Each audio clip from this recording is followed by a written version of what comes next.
Welcome to The Right Call. You're with your co-hosts, Cole and Mark Altman. Cole, what the heck's happening? How are you? Cole, first of all, what the hell are you doing wearing that shirt? I want to puke. You know, it's a comfy shirt. It's a comfy Nike shirt. I apologize to our viewers. I'm obviously clearly doing a bad job parenting. And before I go any further, what really bugs me about that shirt, beyond the fact that it's a New York team, is that I've never raised a child to want to ride the coattails of other people. You know, Kevin. And so that's what happens when you wear a shirt like that. You want to ride the coattails of other people. Listen, KD was the best player on those teams. He was the best player on those teams. He led those teams. So anyway, isn't it funny how Golden State won before him and after him? Isn't that interesting how that happens like that? It is interesting, but he got them to the other two. Yeah, and you know what's really interesting is, when his coattails riding strategy finally ran out? When he chose Kyrie to ride Kyrie's coattails.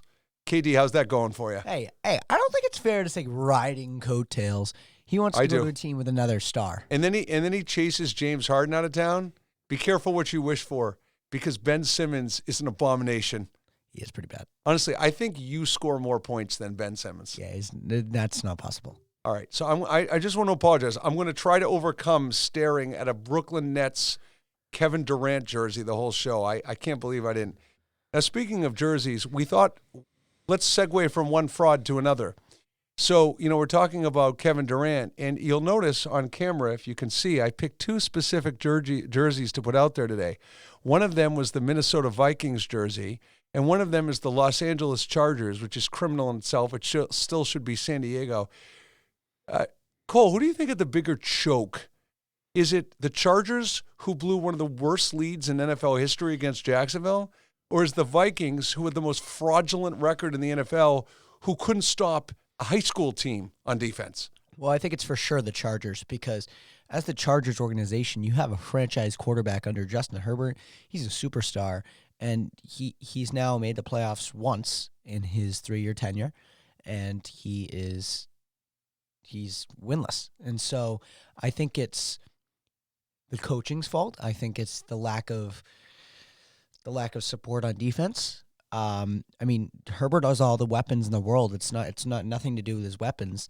But I just feel that Justin Herbert is being treated unfairly, and I think he could lead a better team. Cole, do you think when Cliff Kingsbury got fired from Arizona, that Brandon Staley decided that because he felt bad, he had to feel like he had to beat Cliff Kingsbury in that game? Like, I just honestly don't understand what goes through these guys' heads. I mean, you got a 27-point lead. You have such talent, like Cole said. Of course, Mike Williams was hurt, but that's par for the course. But, you have Keenan Allen. You've got an up-and-coming receiver like Josh Palmer. I think Gerald Everett had 100 yards receiving in that game. You have Austin Eckler. I mean, you've got guys that can move the ball. And Jacksonville's defense just stymie them to a standstill in the second half. Like, I don't understand the bad coaching. Well, it's so true about momentum. Like, momentum carries you through games, gets you the win, and Jacksonville used that to their advantage. All right, so Cole, let's talk about where we are left in the playoffs. We're heading to the AFC, NFC championship games. And, I want to preview this a little bit. I want to first talk about the Eagles 49ers. On paper, with Brock Purdy playing as well as he has, it's hard to see the 49ers beat. They're the most well-rounded team left in the playoffs, both sides of the ball. And I guess the thing about the Eagles is, and you kind of said it before the show, we were talking upstairs, I want to believe in the Eagles. Like, I don't have a negative thing necessarily to say about the Eagles, but they had a bye. They played the Giants, was essentially having a bye. And then, sorry, Giants fans, I mean, you're used to New York teams not performing in the playoffs or even in the regular season for that matter. But I just, like, they had the easiest schedule in the NFL this year. Like, do you think the Eagles can actually beat the 49ers? They really haven't proven a thing. Yeah, I mean, Jalen Hurts has not really impressed me as much as he's impressed other people. He's a great. Why is that? He's a great quarterback. He's what doesn't impress you about him? His mobility. His mobility on paper is great. You see the yardage, you see the touchdowns, but you don't see him scrambling like you do a Lamar Jackson or Justin Fields. Like, he's just not that, and I think that might be why he's a bit overrated. Well, wait a minute now. And he has all the weapons in the world. Wait a minute. There's a reason why Lamar Jackson and Justin Fields scramble so much. Because they can't pass.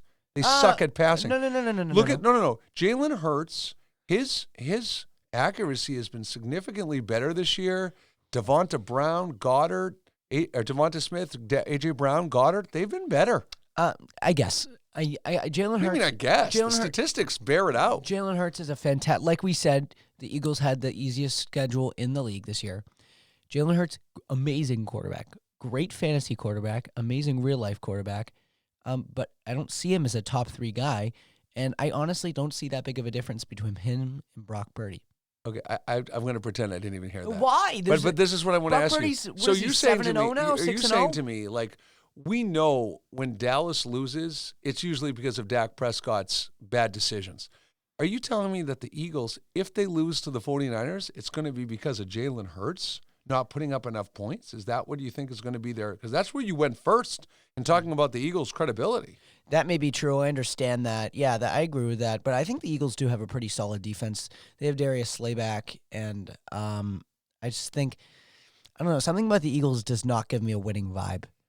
Yeah, I mean, I would definitely. So, are you predicting the 49ers? Because I'm predicting the 49ers to beat them and not by a small margin. I think it's going to be a pretty hefty margin. I'd say 10, 13 points. And I think the Niners truly are on a path to win the Super Bowl. All right, now let's go to the AFC. And, let's first talk about the Bengals-Bills game. And I got to tell you, Cole, I thought for sure, I was telling everybody who would listen, that this was going to be the Bills' year. It was the karma. And watching that Bengals-Bills game was just hard to watch. I mean, the Bills were so bad on both sides of the ball in that game.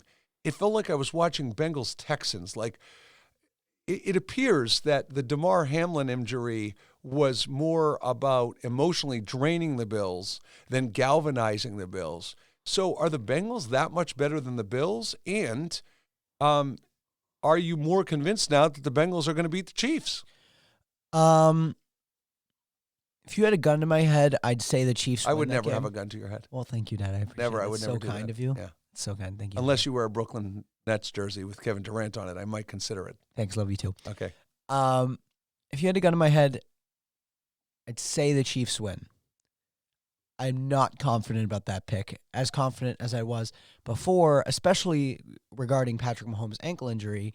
A high ankle sprain is no joke. It could affect his mobility. He could get sacked a whole bunch of times that game.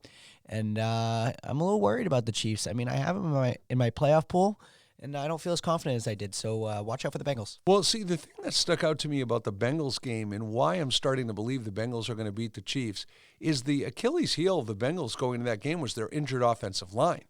Like, how are they going to move the ball? Joe Mixon hadn't really run the ball that well.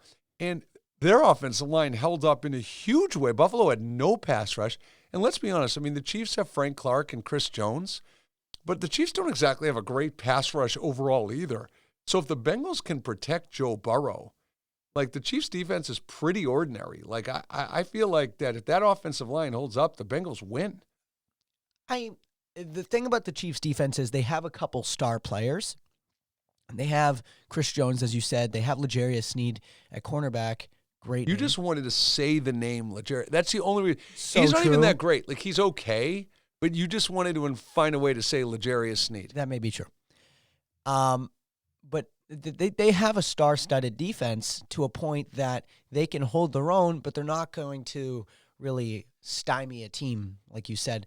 So I think that the Bengals could really take advantage of that, especially with the Bengals defense proving they can hold an amazing offense to 10 points. Yeah, this reminds me of, my friend Jeff Goodman and I, when we were younger in college, we used to play this thing called the name game where we'd try to find the most obscure names in college and pro sports. I swear to God, I'm not making this up. There used to be a guard on the University of Colorado named House Guest. Like, what parent names their kid House Guest? I don't know what you want. But you want to know what even a better name than that is? The movie The Shining? Have I shown you The Shining with Jack Nicholson? Yeah, I know what it is, but you have not shown it to Okay, me. so there was an actor in the movie named Scatman Carruthers.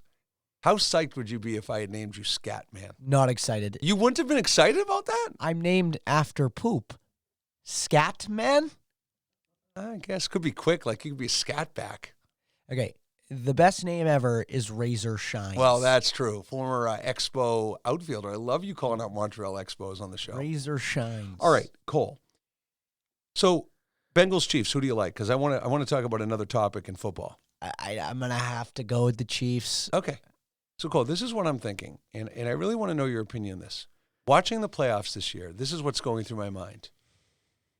Joe Burrow, Pat Mahomes, Josh Allen, Trevor Lawrence, and Justin Herbert. 5 star-level quarterbacks in the AFC.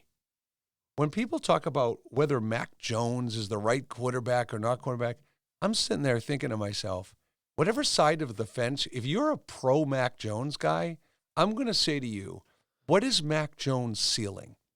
And in my mind, it's another good reference to the Vikings jersey.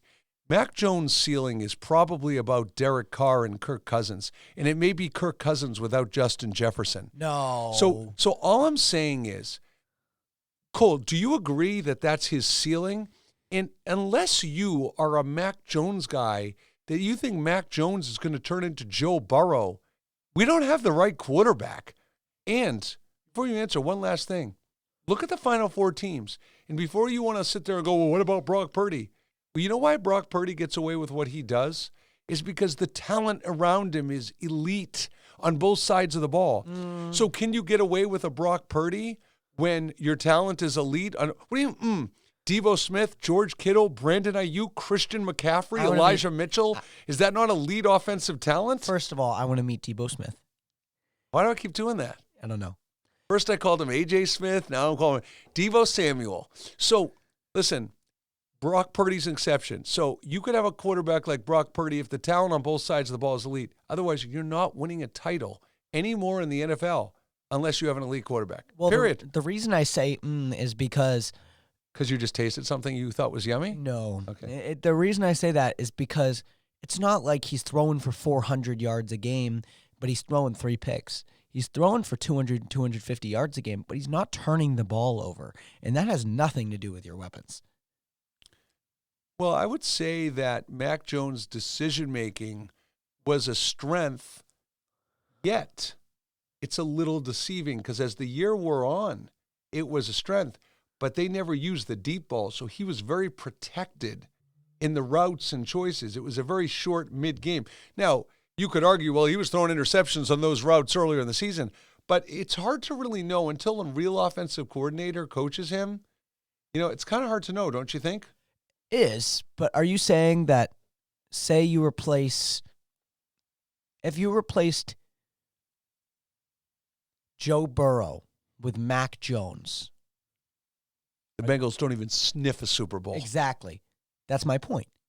That Brock Purdy and Jimmy, it's not a fair comparison because Jimmy Garoppolo was playing quarterback on that team before, and Jimmy Garoppolo and Go ahead. Thank you very much. I deserve that. Okay,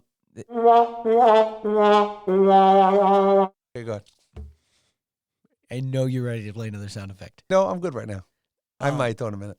You know what I said. Joe Burrow is not comparable to Jimmy Garoppolo. So Joe, so Cole, not only with Joe Burrow, right? The 5 quarterback comment and how far the Patriots away from being elite in the AFC. But the other thing is that, you know, people are all excited that Tom Brady may come back and Bill O'Brien's going to be the new coordinator and Bill O'Brien and Tom Brady may be a package team. The Patriots are not a Super Bowl contender with Tom Brady. And any Patriots fan, I said it on a previous episode of The Right Call, I like the building blocks this team has on defense. I really like the young guys. And if you look at the Patriots' schedule this year, when they went up against the top offenses in the NFL this year, that defense wasn't great. They weren't terrible, but they weren't great. So I would just say that this March, the next 2 months for the Patriots, how they rebuild that offense, the offensive line, the offensive weapons, is going to be very telling because if this Patriots team, for the most part, returns as is on offense, Tom Brady's not getting him a Super Bowl. He's just not. Tom Brady's going to beat the Chiefs. Tom Brady's going to beat the Bengals and Bills. I don't think so. And frankly, Jacksonville, Trevor Lawrence, is going to be elite. Like he took a huge step forward this year. He did, and I've always been a huge Trevor Lawrence fan, even though Since when? Since always. You know I've been a Trevor Lawrence What do you fan. mean since always? In the middle of the year. That's not true. No, it 100% is true. In the middle of the year, you were like, oh. Where did he go to high school? Where did he go to high school? So you've only been a fan since he's been in the pros, not always. Oh, my God. Okay, where did he go to college? Clemson. Good work. Yeah, good try. Okay, keep going. Um, So you've always been a fan since he started doing well this year, you mean? No. Oh! No. See, you're almost going to admit that. No, I've been a fan. See what happens when you wear that shirt? Since. See? See, you're tempted to be bandwagon. yeah, since Trevor Lawrence came in the league, I have You a been big Eagles fan this year, too? Hey! Okay. I've Brock seen, Purdy, love him. I do like Love Brock Purdy, yeah. No, that's not fair. Mm-hmm. Brock Purdy. But you agreed. In his first game, I said that guy is something special. You remember that too. See, to our listeners, this is the problem when you wear a shirt like that. It infiltrates your body. In Purdy's first game, I said he looked very good, and you remember that. You said he was pretty good. No. Okay, keep going. Do not. I'm your father. Have respect. Okay, go ahead. No, continue. So, Cole, look, bottom line is, with the Patriots, Tom Brady or not, they got a long way to go. And I'll tell you one last thing about football before we switch, is I do want to cover the Stephon Diggs thing really quick, the little temper tantrum he threw. Cole, I forgot to bring a tissue on set for Stephon Diggs for his poor sportsmanship. But honestly, to me, Stephon Diggs, there's something deeper than that. He didn't just do that because he was upset they lost. Number one, I think he may have done that because he's unhappy with the overall play calling of the Bills. And number two, guess what? Bills spread the ball around so much now. They do. Like Diggs is not the focal point the way he used to be. He's still a focal point. But freaking Cole Beasley had like 5 catches.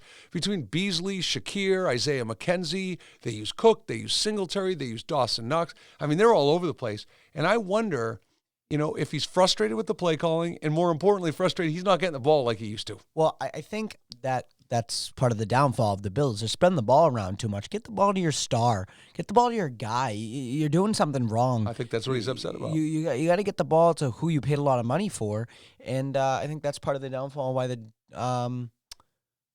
Bills aren't in the AFC Championship. Cole, do you think Tony Romo studies his broadcasting skills from Brian Scalabrine? Like, this guy embellishes everything. Like, every comment is, oh, this guy's the best offensive coordinator of all time. This guy, you don't want to mess with this guy. This guy's got to figure out. Everything's an overstatement from Tony Romo, and he never stops talking. Before we depart from NFL, I just want to mention Tony Pollard's injury. That was devastating. He broke his leg. I saw that. And I appreciate you bringing his name up on the show. It's pretty difficult for the Cowboys and fantasy owners. Yeah. All right, Cole. Let's switch to the Celtics. The Celtics have been playing unbelievable basketball. Won 9 in a row. Beat Toronto last night or a couple nights ago with you and me in their starting lineup. No Jason Tatum. Rob Williams got hurt at halftime, hyperextended knee. And for those of you who are passing out in shock with Rob Williams' recent knee injury, try to brace yourself. Marcus Smart ankle injury, which seems to be a nagging problem. And they still, thanks to Peyton Pritchard, they're pulling away in the East. And I got to tell you, Cole, the one point I want to talk about with the Celtics is the Warriors-Celtics game. And, the Celtics didn't play all that well. They pulled it out the game. I want to know from you, they split the regular season series. If we play the Warriors in the finals again, and both teams basically go in with the lineups they have now, and let's assume both teams are healthy. Let's even assume Rob's playing. Is Gallinari healthy? We'll say Gallinari's healthy. Can the Celtics get over that mental block of beating Golden State and dealing? Because I think, Cole, what Golden State does that's different than a lot of the other teams, the elite teams they play, is Golden State's physical.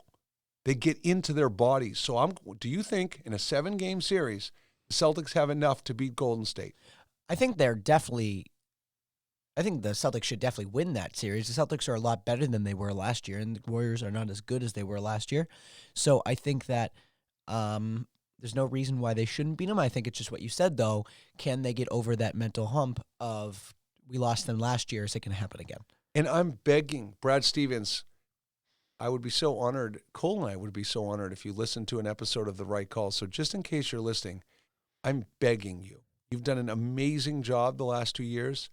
For the love of God, don't make us go into the playoffs with Al Horford and Luke Cornett as our frontline guys.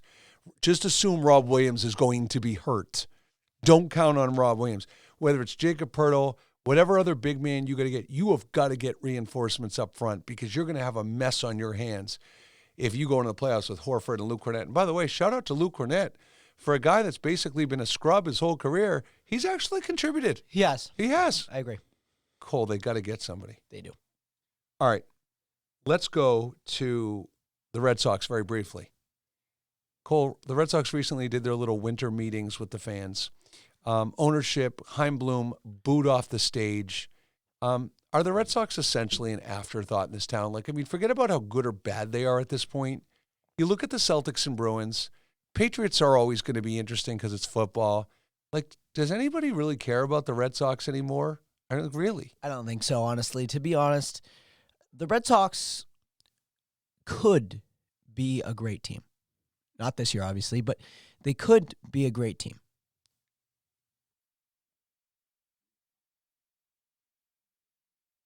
See, I had to put Cole on mute because he just used Red Sox and great in the same sentence.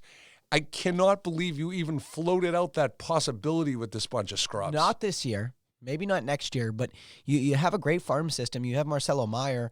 Hopefully you can get something developed. And you got a lot of potential there. So I wouldn't fall asleep on the Red Sox just yet in their future. But this year you can stay asleep. I just didn't know that when when the Red Sox hired Chaim Bloom as general manager, I didn't know they also hired Tampa Bay's management style. Yeah. Like, I mean, they manage like a small market team. And I got to tell you, Cole, I learned a lesson a long time ago in sports, whether it's baseball, hockey, basketball, it doesn't matter. When you're evaluating the team you root for, and everything starts with, well, if Chris Sale stays healthy, and if James Paxton comes back okay, and if, Garrett Whitlock turns into a good starting, all these what, there's so many ifs that you're not going to be a good team if you have so many ifs going into the season. No. All right, Cole, let's finish with the Bruins. Now, I just am upset. I'm just upset. The Boston Bruins, in case you've been living in a cave, and frankly, I'm telling you this right now, I don't care if you like hockey. If you live in New England and you're a Boston fan, wake up. The Boston Bruins are on pace to not only have the best record in the history of hockey, they're also on pace to eclipse the most wins ever in a season in hockey. 37, 5, and 4. Cole, does this team win the Stanley Cup? They're the biggest favorites right now, correct? I don't know if they passed Colorado. I feel like there still may be a team. They're worst two. I can't remember, but they're worst two. I find it hard to see a reality where they don't. Like, they've lost 9 games all season. And you're not even saying that as a homer.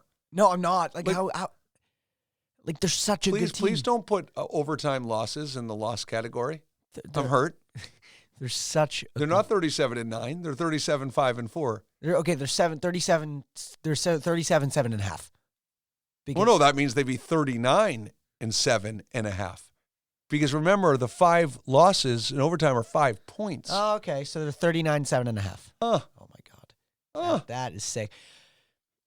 I don't see a reality where the Bruins don't win a Stanley Cup, and I mean, I'd be delighted because it would be the first time in my lifetime I've seen either the Celtics or the Bruins win a championship. So, I'd live, but I was really little. But I think they have a real shot this year. That's true. You're not old enough to really remember a Celtics or Bruins championship at this point. I remember multiple Patriots Super Bowls. And Red Sox World Series. I remember one Red Sox World Series. And they used to have a team that cared. Indeed. And they had more ownership. Yep. But I've never seen a Celtics or Bruins. All right, so listen, for those of you who aren't following the Bruins, let me make it really simple in quick 30 seconds, and we're going to wrap up with the final comment. Let me make it simple. You've got the number one goaltender in hockey who could win the Triple Crown. You've got a phenomenal backup in Jeremy Swayman.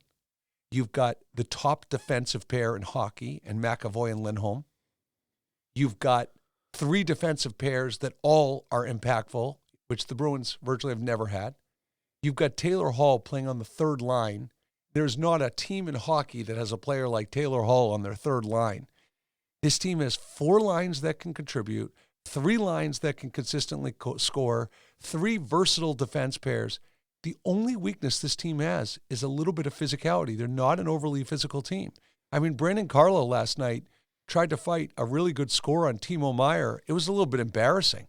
Like, Brandon Carlo should be strong enough. He's not. So, like, Nick Foligno has to be the guy that's tough. Nick Foligno's like 60. Yeah. And he's playing over his head, but the Bruins don't really have a physical presence. That's the one. In the playoffs, you need that. Like, that's the one thing. But I got to tell you, Cole, I don't, if this team stays healthy, and that isn't even assuming they make any moves at the deadline, I don't see who beats this team in a 7-game series. I don't. I guess maybe the Avalanche could, and I guess maybe Toronto could. Maybe the Lightning because of Vasilevsky. No. The Bruins play pretty well against the Lightning. They've historically last few years have played well against the Lightning. There's 2 teams that scare me. One's Toronto, and the other is the Avalanche. All right, Cole, final call. You pick football, basketball, baseball, hockey. What are we ending with? What's sticking out to you in the news we're ending with tonight? I want to talk about how good John Morant is. He's superhuman. His athleticism is something I've never seen in my lifetime. He jumps through the roof. He jumps so high. It's unbelievable. Cole, you remember I said this last season. John Morant is the closest thing we've seen to Kobe. Like, I'm not saying he's going to be Kobe. No, he is. Kobe's not. Kobe was never that athletic. Kobe was ultra athletic. He was, but he was never jumping. No, but not roof. jumping. But Kobe was incredibly athletic. No, I agree. He does have a lot of similarities to Kobe. So, and that's a perfect ending for the right call, because I'm going to end with the nonsense that Shannon Sharp created with Dylan Brooks the other night at the Memphis Lakers game. And I just want to say, I detest Shannon Sharp. He's such a clown. Shannon, you're outdated. You're canceled. No one cares about you. You've retired. You're just trying to interject yourself in the spotlight so you can get on ESPN.